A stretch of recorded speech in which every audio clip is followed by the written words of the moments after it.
New Year's Eve 2021, my best friend from camp passed away. This, no joke, is gonna be quite the life story, so buckle up.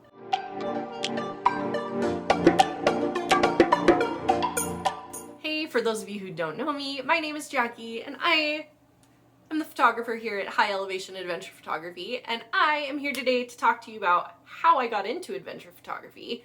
I'm going to talk a little bit about why I shoot adventure in particular, as well as kind of how I got here, and that's where the life story comes in, because this really does start kind of back in childhood, so I gotta give you the whole spiel.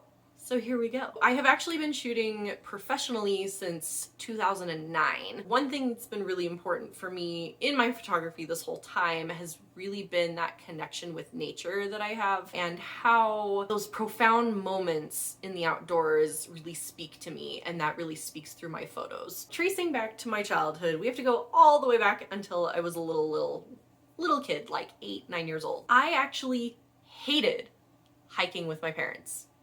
I hated it. I hated hiking so much. I wanted nothing to do with it. So for where I am now is kind of ironic. It was kind of difficult as like a little 8-year-old to try to keep up with my parents, because my dad had these crazy long legs and my mom was an aerobic teacher with crazy good cardio. And I was this little 8-year-old with little legs that couldn't quite keep up, and I didn't want to sprint up every trail, and I didn't want to do it. So I just whined and complained every time. Fast forward to the age of about 12, I had the opportunity to go to a sleepaway camp in Colorado called Chile Colorado Camps. And this is actually a camp that I am 4th generation to go to. My cousins went there, my grandma went there, my great-grandfather went there. It's something that my family has just done for generations. So it was my turn to go, and decided that, yeah, I wanted to go, I wanted to try. And this gave me the opportunity to really fall in love with the outdoors for myself. I was able to hike with kids my own age at a pace that's reasonable for a 12-year-old. I was able to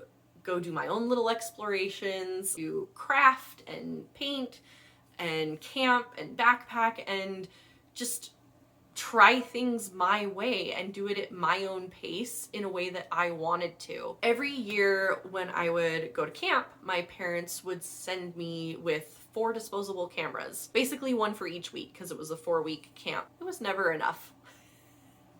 Never enough. I took so many pictures and I would always run out way too early, and then I wouldn't have any more cameras left to finish out my summer. I'd always ask them for more cameras the next year, and it's like, nope, you get 4, you gotta ration it out. Figure it out. Camp truly became my sanctuary. I was away from my parents. I was away from school. I really got to just unplug and be away from the world and just really immerse myself in the mountains. My 2nd year at camp was when I got to summit my very first 14,000 foot peak. We all get to the summit. We're all excited and stoked as a bunch of little kids to be on top of such a magnificent mountain. And this was actually the first time I had genuinely considered climbing Everest as a realistic goal. I had known about Mount Everest as a kid. I actually did a report on Edmund Hillary back in 4th grade, but it wasn't until I climbed that first 14,000 foot peak as a 13-year-old that I thought, oh my gosh, I could do this. I could do this someday. This could actually happen. I am capable of doing this. Anyway, so we're on the summit and our camp counselors decide, hey, why don't you guys dedicate your climb to somebody right now? We kind of go around the circle. Everyone's kind of picking somebody they want to dedicate it to. A lot of people chose their parents because they sent them to camp, so it was kind of like a thank you to them. And when it came around to me, I had sat there and I thought about it, and I decided, you know what? I actually want to dedicate this climb to my baby sister that passed away. My sister died at 3 months old when I was 10. For me, it was hard because I didn't really get to know her. She was just a baby, but she was also my sister, so I never really got to know my sister. The way that her death kind of impacted my family, I think it hit everybody in the family a little bit differently. For me, I decided to dedicate the climb to her because I wanted to create my own connection to her. Since I never got to know her, since she died so young, my kind of kid brain idea was maybe if she had grown up, maybe she would like to climb with me someday, who knows. So I dedicated my 14,000 foot peak climb to my sister.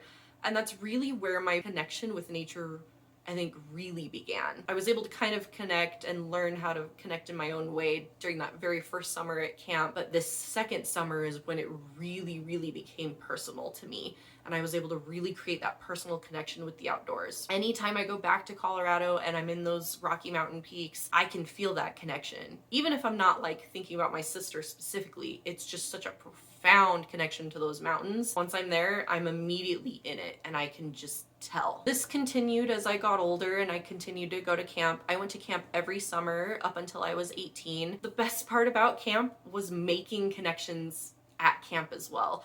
Some of my most lifelong friends were made through camp. One of my best friends, my soul sisters, came from camp. It really inspired me to keep playing outside even post high school.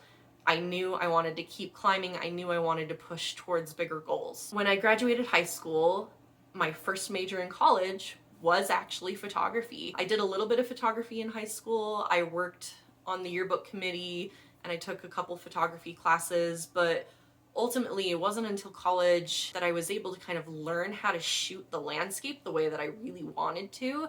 And I learned more about composition and the ways that I could really capture what I was feeling when I was in the outdoors. But at the same time, I started to learn the kind of harsh reality about working in photography as a career. And this is where I started to get really discouraged. While I was going through college, I did work at a nearby ski resort. I was gonna go take photos up at the resort. I was making minimum wage taking pictures, but I was happy to be taking ski photos. And then my season was cut short when I broke my arm. And during this time, I was also taking odd jobs, trying to build my portfolio. I did a couple weddings for some friends. I did engagement shoots, portrait shoots, and I was kind of just doing a little bit of everything, trying to just figure this out. The biggest thing I figured out is I hated weddings and I hated doing portraits.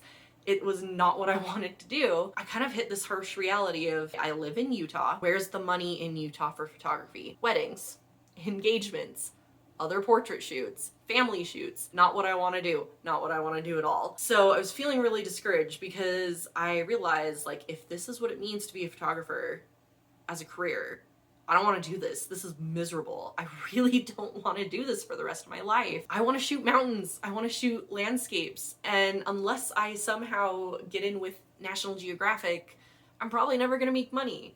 And that was the reality I was sitting in at the time. So I switched majors. I switched majors several times. I actually lost count. I ski bummed for a number of years trying to figure it out. I tried to do ski patrol, and that eventually led me to deciding that I was gonna go towards teaching. While I was figuring this all out, I was still shooting photography for fun. I was still shooting landscapes. I was doing what I wanted with my photos, and I decided I guess I'm just a hobbyist because I don't know how else to make money with landscape. I was trying to figure out my career path, and I was actually really struggling to find a career path because I didn't want a career, a 9-to-5. That wasn't me at all. I landed in a career in teaching. I got my degree in health and physical education. I taught health and PE. I also taught some college and career readiness, and I also got my personal training certification and my yoga certification, which I implemented not only into my teaching, but I actually implemented it with some private clients as well as my own training for hiking and climbing. This was all stuff that I kind of enjoyed. It wasn't like the greatest thing ever, but it was like tolerable. And I was like, okay, well, I guess this is what I'm doing now. My very first year teaching is actually really when things started to change for me when it came to my photography. I started to take things a lot more seriously after I had the opportunity to finally go to Nepal and go to Everest Base Camp and see Everest for the first time. That trip was so profound, even more so on like a spiritual level for me. I did take a photo of my baby sister, but it wasn't even really about her.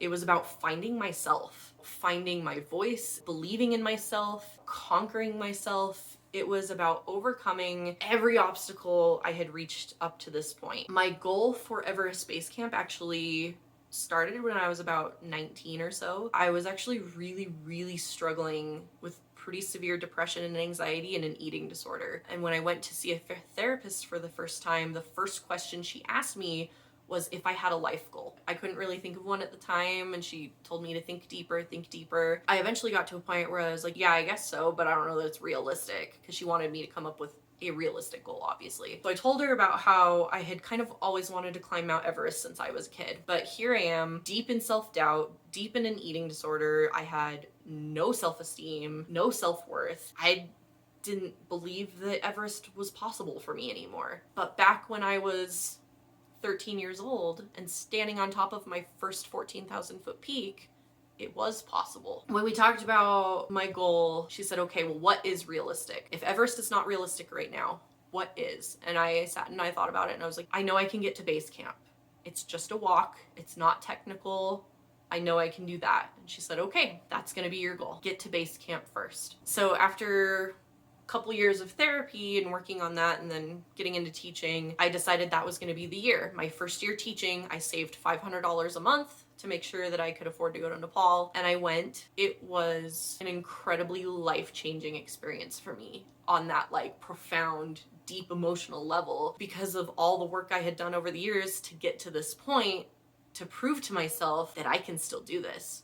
And Everest became a possibility again. It's still on the list. It's just expensive. And the photos I took in Nepal became some of my favorites because there was such a profound connection to those photos and to those mountains because of what it meant to me at the time to be there. Every photographer has something about their photos that kind of makes them stand out. What I find makes my photos unique is the connection behind them. Even if somebody doesn't know the story specifically, they can feel it. They can look at it and feel that there's something about it that is creating that emotional connection, because it is. I am emotionally connected to those photos when I take them. And my best and most popular and highest selling photos are those photos that have the deepest connections. After Nepal, I knew I wanted to take my photography more seriously. I started selling my photos a little bit online. I'd gift them at Christmas to family and friends. I knew that I wanted it to be more than it was. I didn't want to just be a hobbyist. I knew deep down, okay, like I've always wanted to be a landscape photographer. Let's kind of figure this out and test the waters and see what we can do. And I wasn't sure what that was going to look like. I was continuing to teach during this time, and I was just trying to get my photos out there however I could, through Instagram, through the few online sales that I was making. And then New Year's Eve 2021, my best friend from camp passed away. This one's gonna be a lot harder for me to talk about, I think, because it's still really raw. This was a more profound passing than when my sister passed away, because my best friend from camp was my sister. She was my soul sister. We may not have been blood sisters, but we grew up together at camp. We screamed and jumped into each other's arms to give each other a big hug every time we saw each other. I was closer to her than I was with my other siblings. No offense, other siblings, I still love you. But they know it. They know that me and my best friend from camp were like insanely close. We shared that same profound connection with Mother Nature. And so when she passed away, I felt totally lost. A part of me died that day. I knew I wanted to quit teaching, and after she passed away, I only taught for one more year, and I was very much in survival mode that last year. That whole time I was trying to figure everything out. I was very much working through the grieving process, and I was having a really hard time. I really did feel so lost. The only time I didn't feel lost was when I was in the mountains. I could feel her with me in those mountains, and I knew that's where I belonged. My photography was getting more and more recognition at this time. I was getting published. I was winning photo contests. I had been thinking about it for a couple years, and I knew that I wanted an opportunity to sell more of my work in a more public way. And I had been giving some thought to the idea of art shows. I would walk art shows in the summers and look around at other photographers and other artists and think to myself, like, I bet I could do this. But I wasn't entirely sure how. After my best friend passed away is when I really started to get more serious about my photography. I knew I belonged in the mountains.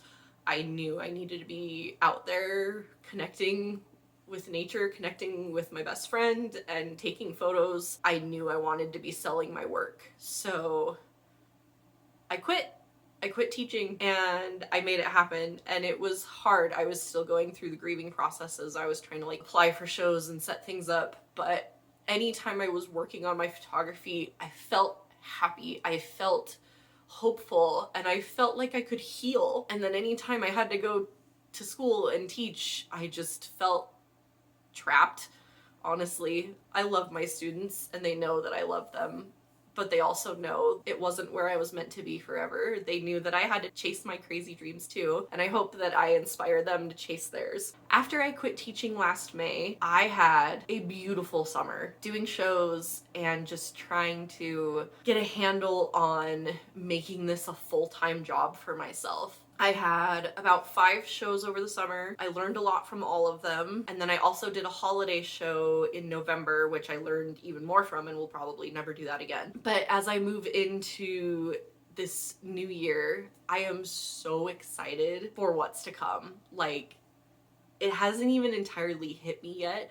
I have 16 shows on my roster. That's huge. I have massive adventures planned that I'm so excited to take pictures of. I have projects with some really reputable outdoor industries that I couldn't have dreamed of working with even a couple years ago. I know now that I am doing exactly what I was always meant to be doing, and it has been a very hard road to get to this point and to actually like let go and go for it. I feel like I'm finally at this point where I know exactly what I need to do. It's all just uphill from here. My biggest advice for anyone trying to get into adventure photography is just start. You may still have to work a day job for a while. We all do. We all have to figure it out. Find your style, hone it in, find your connection.